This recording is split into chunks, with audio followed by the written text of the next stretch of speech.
नमस्कार दोस्तों, हम चर्चा कर रहे थे RPSC first grade physics paper 2018 की। तो आज का हमारा पहला क्वेश्चन है, a parallel plate capacitor has two layers of different dielectrics as shown in figure. The ratio of potential difference across the dielectric layers when connected to the battery is. तो हमें जो पोटेंशियल डिफरेंस है V1/V2 इसका ratio निकालना है। Question में given है कि दो डाइलेक्ट्रिक्स दिए हुए हैं K1 और K2, जो कि हमारी दो कैपेसिटर प्लेट्स हैं जिनका एरिया A है, उनके बीच में फिल किए हुए हैं। तो हमें जो रेशियो है ये निकालना है। जो डाइलेक्ट्रिक K1 है ये A डिस्टेंस तक फिल्ड है और जो K2 डाइलेक्ट्रिक्स है ये B डिस्टेंस तक फिल्ड है। तो हम इसमें कैपेसिटेंस का फॉर्मूला लगाएंगे। तो कैपेसिटेंस का जो फॉर्मूला होता है वो होता है epsilon not into A area of the plates and D is the distance between them. यहाँ पे हमें डाइलेक्ट्रिक भी दिया हुआ है तो हम उसकी वैल्यू लेंगे K। तो हमारा जो C1 है डाइलेक्ट्रिक K1 के लिए जो कैपेसिटेंस होगा वो होगा हमारा epsilon not K1 area A upon A distance तक भरा हुआ है। ये इन प्लेट्स का एरिया सेम रहेगा और जो डिस्टेंस है वो अलग अलग है इनमें। तो ये A up to A distance तक भरा हुआ है तो इसका एरिया मीन्स डिस्टेंस A हो जाएगा। और C2 की जो हम वैल्यू लेंगे वो होगी epsilon not K2 into area of plates A upon B distance तक वो भरा हुआ है तो B। नाउ हमें पता करना है कि potential difference. So the relation between capacitance and potential is Q equals to CV, जहाँ पे जो हमारा चार्ज है कैपेसिटर प्लेट्स के लिए वो सेम है। सो जो पोटेंशियल होगा हमारा पोटेंशियल डिफरेंस वो कैपेसिटेंस के इन्वर्सली प्रोपोर्शनल होगा। जो हम V1/V2 की वैल्यू निकालेंगे, फाइंड करेंगे, वो C2/C1 के रेशियो में करेंगे क्योंकि ये इन्वर्सली प्रोपोर्शनल है। तो हम रेशियो लेते हैं V1/V2। तो C2 हमारा कितना है epsilon not K2 area A upon B distance तक फील्ड है। एप्सिलॉन नॉट V2 की वैल्यू लेते हैं C1 होगा यहाँ पे, तो K1 A upon small a।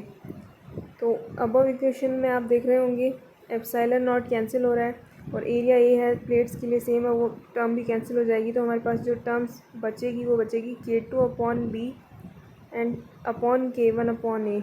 इनको रीअरेंज करके लिखें तो हमारे पास जो आंसर आएगा वो आएगा K2A/K1B। ये हमारा V1/V2 जो पोटेंशियल डिफरेंस है प्लेट्स का उसका रेशियो हो जाएगा। तो यहाँ पे हमारा आंसर करेक्ट हो जाएगा K2A/K1B means option third. Next question देखते हैं।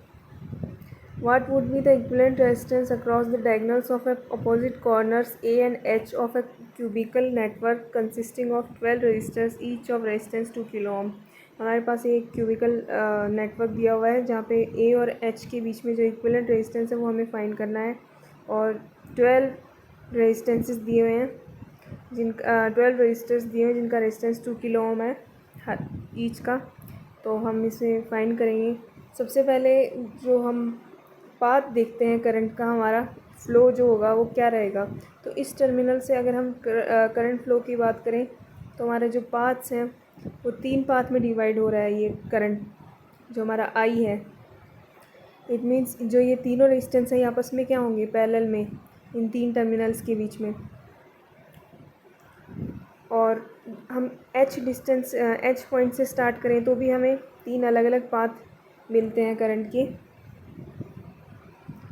और ये तीनों भी पैरेलल होंगे रेजिस्टेंस इनके। फिर जो हमारे रिमेनिंग हैं रेजिस्टेंसेस मीन्स E और G के बीच में और एक ये और B और D के बीच में और E और F के बीच में और C और F के बीच में और C और D के बीच में, ये जो रेजिस्टेंसेस हैं ये भी हम आपस में पैरेलल में ही होंगे। सो हम इसे सिंपलेस्ट डायग्राम में अगर बनाने की कोशिश करें तो हमारा इसका डायग्राम क्या बनता है वो देखते हैं। जो हमारा डायग्राम बनता है, ये हमारे 3 रेजिस्टेंस हैं, मिल रहे हैं हमें शुरू में पैरेलल में। ये हो गए हमारे 3 रेजिस्टेंसेस जो हम ए टर्मिनल से स्टार्ट करते हैं तो हमें मिल रहे हैं। फिर आगे जाके हमारे पास 6 जो रेजिस्टेंसेस थे वो भी आपस में पैरेलल में हैं। ये हमारे पास 6 रेजिस्टेंस आ गए पैरेलल में। फिर हमारे पास आगे एच टर्मिनल से भी पार्ट डिवाइड हो रहा है। इट मीन्स जो 3 रेजिस्टेंस हैं वो भी हमारे पैरेलल में है। तो ये पॉइंट एच हो गया। अब मान लीजिए इन तीनों पैरेलल जो रेजिस्टेंस है यहाँ ए टर्मिनल से यहाँ तक के, इनका जो रेजिस्टेंस है इक्विवेलेंट रेजिस्टेंस, जो टोटल रेजिस्टेंस है इन पैरेलल्स का वो R1 मान लीजिए, और जो ये रेजिस्टेंस है 6 रेजिस्टेंस, इनका R2 इक्विवेलेंट है और इन 3 का R3 है। अब हम अगर इन इक्विवेलेंट रेजिस्टेंसेस को निकाल लेते हैं तो हमारा जो पाथ होगा करंट का वो क्या हो जाएगा, सीरीज़ में, मीन्स R2 R3, और फिर हम यहाँ से इक्विवेलेंट रेजिस्टेंस फाइंड करेंगे ए से एच के बीच में। तो सबसे पहले इन R1 R2 और R3 की इंडिविजुअल वैल्यूज़ कैलकुलेट करते हैं। सो जो हमारा R1 जब रेजिस्टेंसेस पैरेलल में होते हैं तो उन्हें कैलकुलेट करने का फॉर्मूला होता है 1/R1 इक्वल्स टू, जितने रेजिस्टेंस हमारे पैरेलल में हैं, जैसे शुरू में हमारे पास 3 रेजिस्टेंसेस पैरेलल में हैं, कॉम्बिनेशन में दिए हुए 1/2 1/2 प्लस 1/2। हर एक रेजिस्टेंस 2 किलो ओम के हैं। सो जो इन्हें सॉल्व करने पे जो R1 की वैल्यू आएगी हमारे पास वो आएगी 2/3 किलो ओम। ये आ गया हमारा R1 रेजिस्टेंस। अब हम बात करते हैं R2 रेजिस्टेंस की। तो R2 के लिए हमारे पास जो रेजिस्टेंसेस हैं वो कितने हैं, 6 हैं। तो हम इसे 6 बार, क्योंकि रेजिस्टेंस की वैल्यू सेम है तो 1/2 ही है, तो इसे हम 6 बार ऐड करेंगे। सिंपली आप ये ऐड करने की बजाय 6 टाइम्स सेम ही वैल्यू आ रही है तो इसे 6 से मल्टीप्लाई कर दें। तो हमारे पास जो R2 जो रेजिस्टेंस निकल के आ रहा है, इक्विवेलेंट रेजिस्टेंस, वो कितना आ रहा है, 1/3 किलो ओम। ये हमारे पास निकल के आ रहा है R2 रेजिस्टेंस। अब हम बात करते हैं R3 की। तो R3 में भी 3 ही रेजिस्टेंसेस हैं, तो R3 जो होगा वो कितना होगा, 1/R3 equals to 2 kilo ohm के 3 रेजिस्टेंसेस हैं, तो हमारा जो R3 हो जाएगा उसकी वैल्यू आएगी 2/3 किलो ओम। हमारे पास सबकी वैल्यूज़ आ चुकी है R1 R2 R3 की।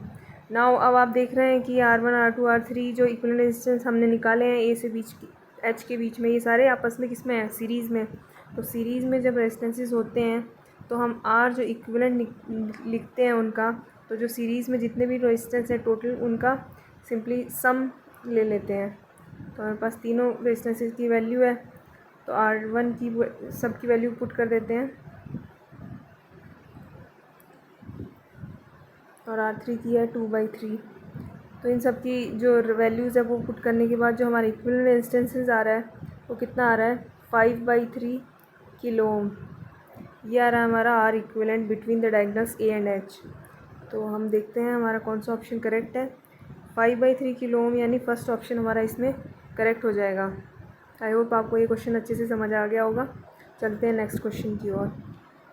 नेक्स्ट क्वेश्चन है, in circuit shown in figure power developed across 1 ohm 2 ohm and 3 ohm resistances are in the ratio. हमें पावर जो डेवलप है इन रेजिस्टेंसेज के ऊपर उनका रेशियो फाइंड आउट करना है।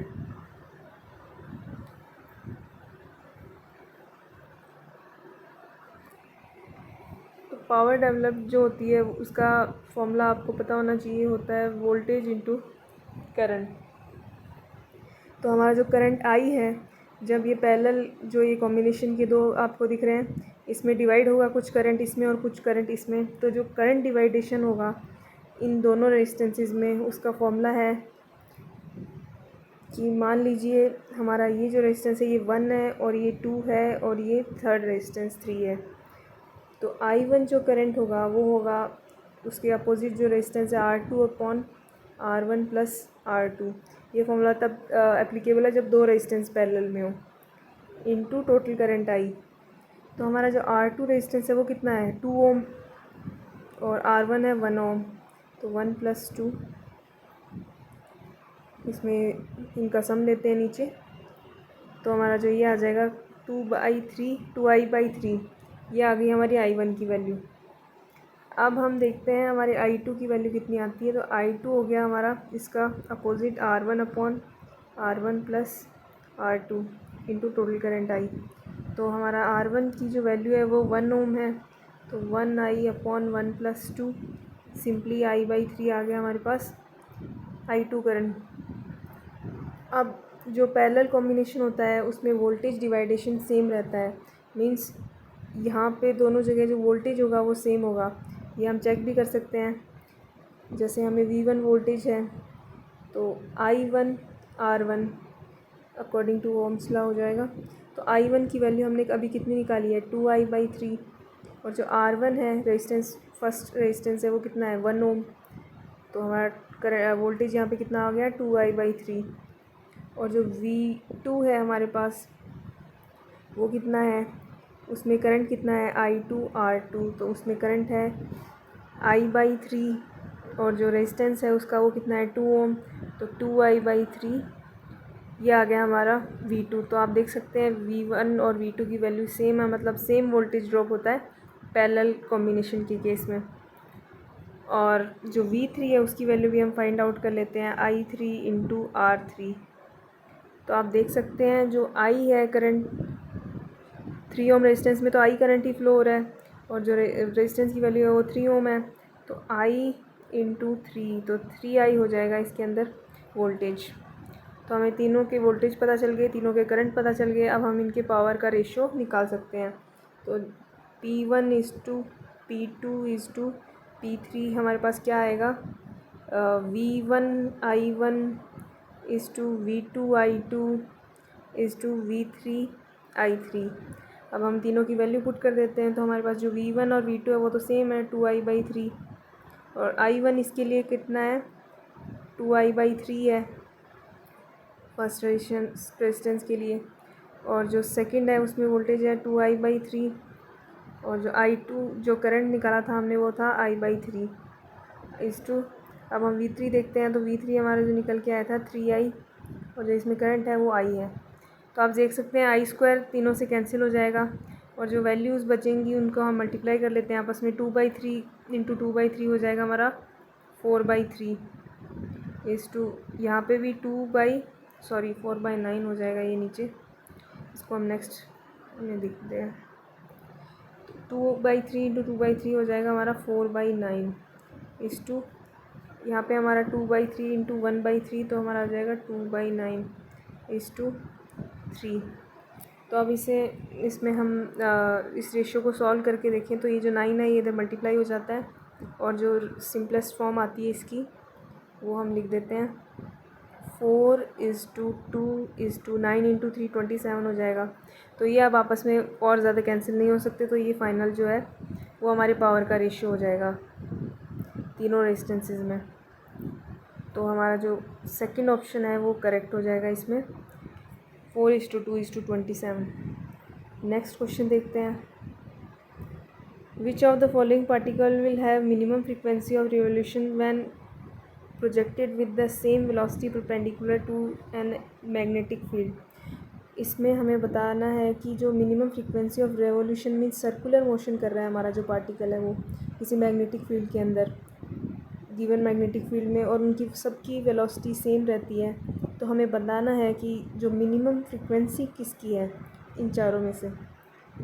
तो हम फाइंड आउट करते हैं। पहले फ्रीक्वेंसी आपको पता होनी चाहिए फॉर्मूला, लेकिन हम इसे निकाल भी सकते हैं सिंपली अगर किसी को याद नहीं है तो। हमारा जो टाइम पीरियड होता है वो होता है 2πr means circumference upon velocity, means distance upon velocity. अब हम इस वेलोसिटी की वैल्यू फाइंड आउट करेंगे। हमारे लॉरेंज फोर्स जो होता है Q/V×B, Q/V×B होता है, तो हम इसे सिंपली मैग्नीट्यूड की टर्म में लिख रहे हैं, डायरेक्शन अभी नहीं देख रहे हैं। और जो फोर्स होता है F, ये क्योंकि सर्कुलर मोशन कर रहा है तो इस पर जो फोर्स लगेगा वो mv² अपॉन r भी लगेगा, क्योंकि ये सेंट्रीपिटल फोर्स लगेगा इस पर, और ये लॉरेंज फोर्स के इक्वल होगा क्योंकि इसमें मैग्नेटिक फील्ड में है ये।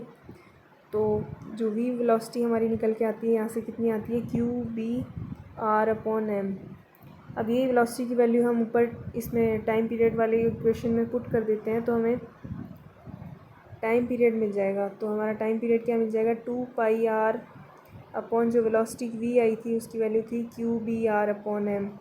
तो आप देख सकते हैं r से r कैंसिल हो रहा है और m जो है वो ऊपर चला जाएगा। तो हमारा जो टाइम पीरियड है वो कितना आ रहा है, 2πm/QB। तो जो हमारा जो फ्रीक्वेंसी और टाइम पीरियड का रिलेशन होता है वो होता है F=1/t। तो हमारी जो फ्रीक्वेंसी है वो कितनी आ जाएगी, इसको रिवर्स कर देते हैं, QB/2πm।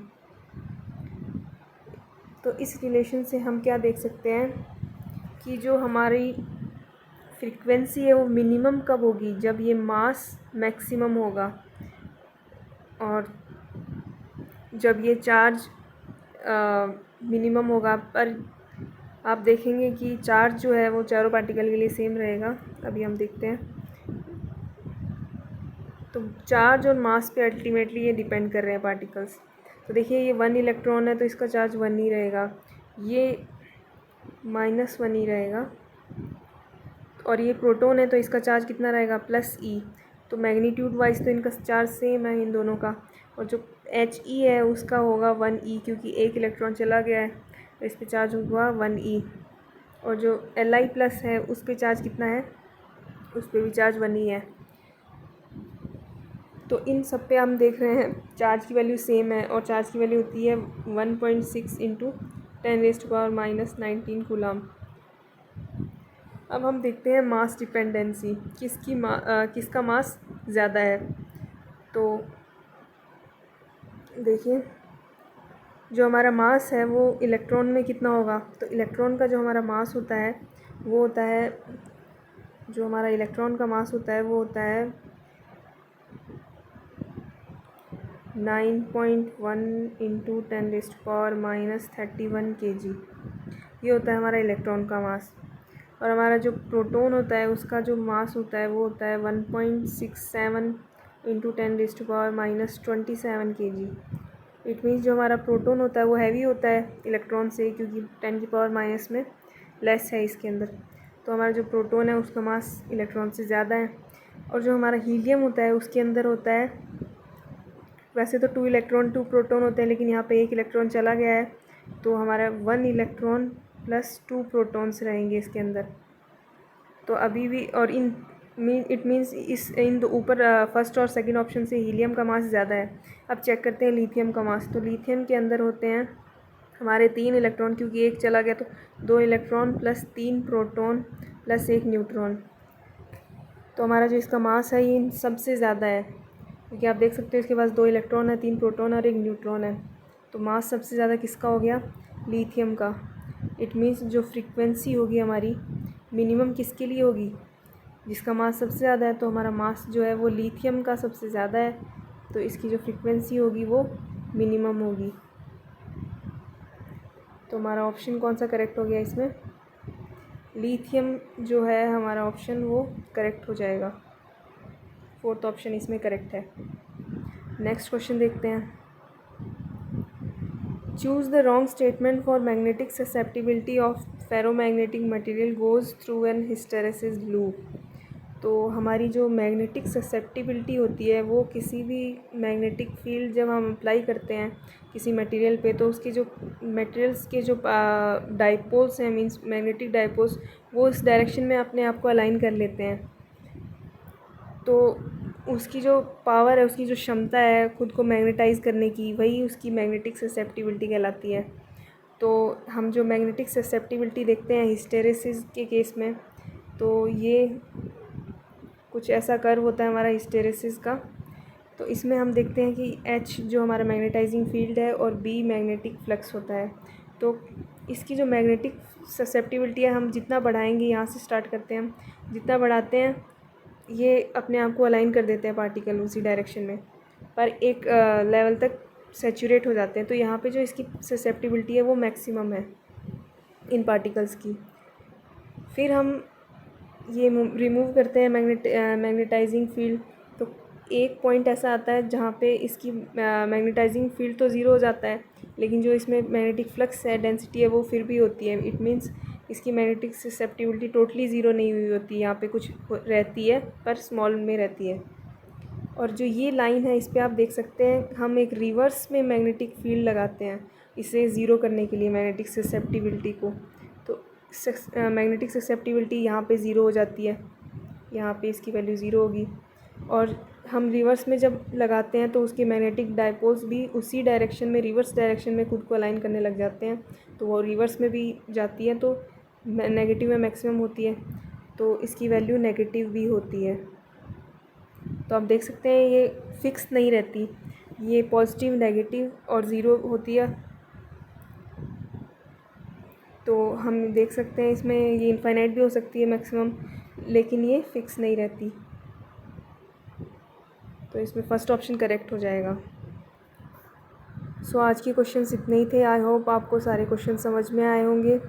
हम नेक्स्ट वीडियो में और क्वेश्चंस डिस्कस करेंगे इसके, और आपको और अच्छे से क्वेश्चन की तैयारी करनी है तो फिज़िक्स ACF की जो प्लेलिस्ट है उसके क्वेश्चंस ज़रूर देखिएगा। उसमें आपको ये मैग्नेटिक ससेप्टिबिलिटी, हिस्टैरिसीस लूप और ट्रांसफॉर्मर्स वगैरह सबके क्वेश्चंस मिलेंगे। मेरी वीडियो देखने के लिए धन्यवाद, और अगर आपको मेरा वीडियो पसंद आया तो प्लीज़ इसे लाइक, शेयर और सब्सक्राइब करें। Thanks for watching. जय हिंद, जय भारत।